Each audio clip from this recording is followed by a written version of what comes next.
I'm going to show you how the Vortex Rodent Extractor worked. As you can see, this is the contraption.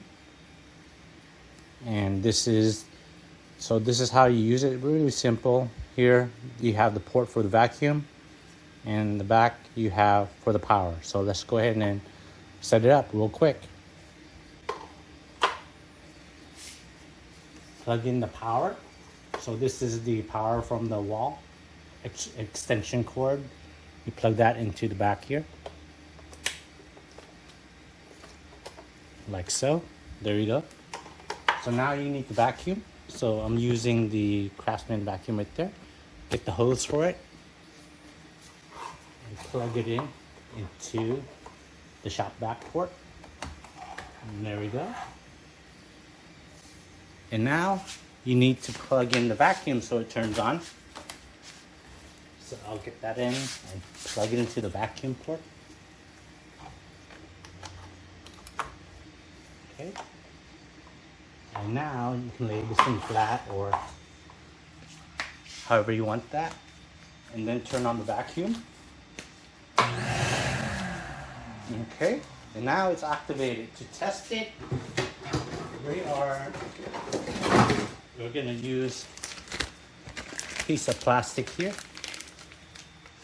And we'll put it in and see, is the motion activated? There we go.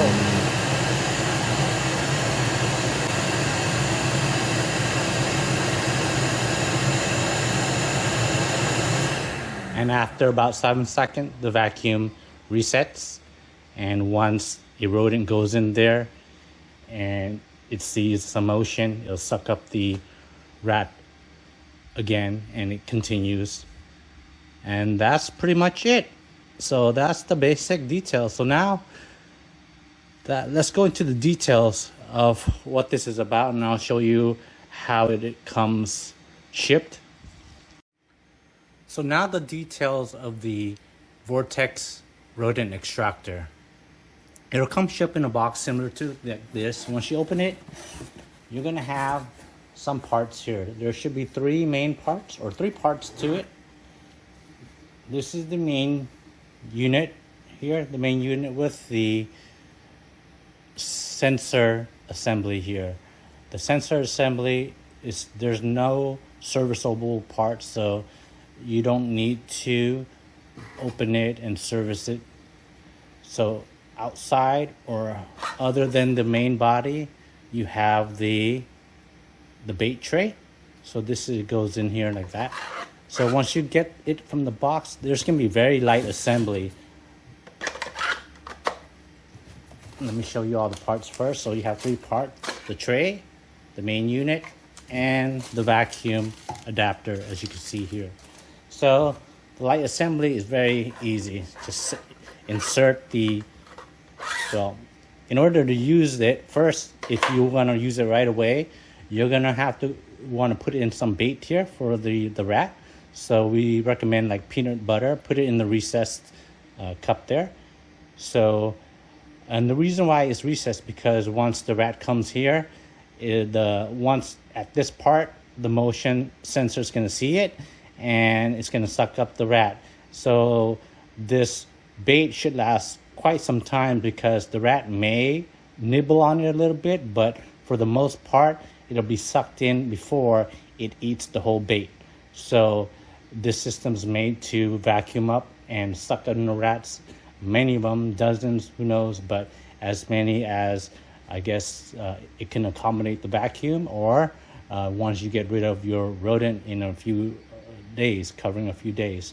So you want to bait that there, and then you want to probably smear some stuff, a light peanut butter here, so the rats are comfortable and they're not getting scared of this new product into their environment. So kind of bait them or entice them, make them feel comfortable, and smear here, but the main bait should go here. So and we have these screw holes here, and this is, you want to screw down into some sort of a wood or something that's sturdy. That's optional. You don't need to, because I'll show you pretty soon that it sits flat on the floor. So once you put that in there, okay, and you're ready to go as is. You can put tape around here in case it comes out, because you want to leave it here in case you want to need to service it some more.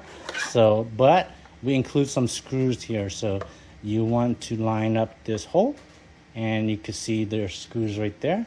You don't need to put screws, but we include the screws.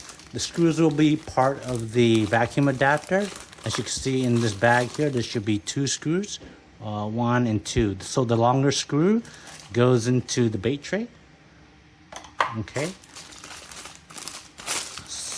So this is what we mean by light assembly. It's just a matter of putting these things together and screwing it, lightly screwing it in place. So the vacuum adapter goes onto this end where it's a shop vac. And you want to line up the hole here as well. And then you want to use a small screw. So they rest on the floor flat, as you can see here. So it's ready to go as is, but we include 2 screws. You can use that just so this way it doesn't move around when the rat is sucked up into the vacuum. If it's a big rat, the whole kind of unit will shake. So that's why you may want to screw this down to some sort of wood or whatnot, or put something heavy here. So this way parts don't become loose. But that's why we included screws. So it will not come loose for sure. So now, as you can see in the previous video, I gave a quick demo, but I'll just do it again here real quick. Put in the vacuum there. Okay, plug in your extension cord to the back of this, and then the power cord from your vacuum goes into this port. Make sure you turn on the vacuum. The system may turn on real quick. Wait for 7 seconds, it'll go off, and now you've activated the vacuum, or the Vortex Rodent Extractor. And then you're ready to test. Get some sort of piece of plastic or something, stuff it in there, and once it passes the sensor around right here, then it'll activate, and after about 7 seconds, it'll go off. Now we recommend you getting a vacuum. Right now we have the Craftsman 6 horsepower, so the stronger, of course, the better. And optionally, there's 2 ways to catch the rat in a humane way. If you want to catch it live, then we recommend maybe putting a little bit of water inside there, so it doesn't, the rat, once it gets inside the tub, it doesn't jump back into the hose and crawl back out. So maybe a little water, so this way it stays down there, and then you can release it somewhere in the field where it's alive. If you want to capture the rat and make it where you can repurpose that rat once it's dead, and maybe give it to hawks or whatnot, we would recommend putting a bunch of water here, so that way once the rat goes in, it'll eventually drown, and there you would have some bait to give to wildlife. So up to you, your choice.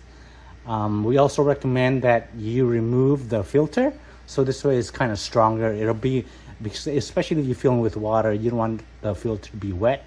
So once you remove the filter there, then the vacuum may be a little bit more, have more suction power. Also, the vacuum inlet port that they have, I believe these are 6 or 4 inch. Let me measure it real quick. So the diameter of the vacuum port, it is about 2.2, so 2.25 inch. So in millimeters, what's that?